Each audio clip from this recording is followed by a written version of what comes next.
அண்மைச் செய்தி. கோவை இளம்பெண் கூட்டு பாலியல் வன்கொடுமை சம்பவத்தில் 3 பேர் சுட்டுப் பிடிக்கப்பட்டிருக்கிறார்கள்.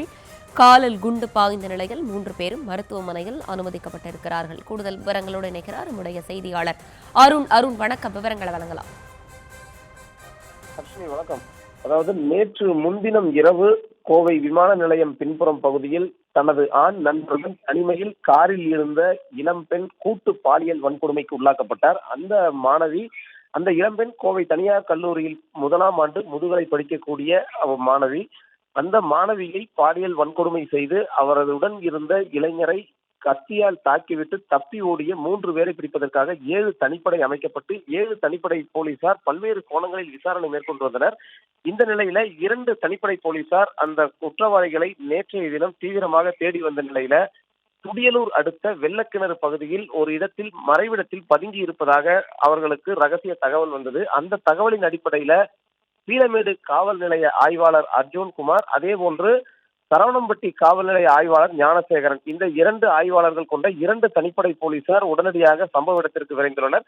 நேற்று இரவு சுமார் ஒரு 8:30 மணி அளவில் அவர்கள் அந்த வெள்ளக்கிணறு பகுதியில் இருக்கக்கூடிய பட்டத்தரசி அம்மன் கோவில் என்ற பகுதிக்கு சென்று அங்கு சோதனையிட்ட பொழுது மர்மமான முறையில் அங்கு இருக்கக்கூடிய ஒரு காட்டு பகுதியில் அந்த 3 பேரும் பதுங்கி இருப்பது தெரிய வந்தது. இதைத் தொடர்ந்து காவல்துறையினர் அந்த இடத்திற்கு சென்று அந்த மூவரையும் பிடிக்க முற்பட்ட போது அங்கு இருந்த அந்த 3 பேரும் காவல்துறையினர் அந்த தனிப்படையில் இருந்த தலைமை காவலரான சந்திரசேகர் என்பவரை தாங்கள் வைத்திருந்த அரிவாளால் கடுமையாக தாக்கி இருக்கிறார்கள். இதைத் தொடர்ந்து காவல்துறையினர் அந்த மூவரையும் துப்பாக்கியால் சுட்டு பிடித்தனர். அந்த துப்பாக்கியால் சுட்டதில் இருவருக்கு 2 கால் முட்டிகளிலும் ஒரு நபருக்கு ஒரு கால் முட்டியிலும் குண்டு பாய்ந்து காயமடைந்தது. இதில் அவர்கள் தப்பிக்க முற்பட்ட நிலையில குண்டு பாய்ந்து அவர்கள் கீழே விழுந்த நிலையில உடனடியாக துரிதமாக செயல்பட்ட காவல்துறையினர் அந்த மூவரையும் பிடித்தனர்.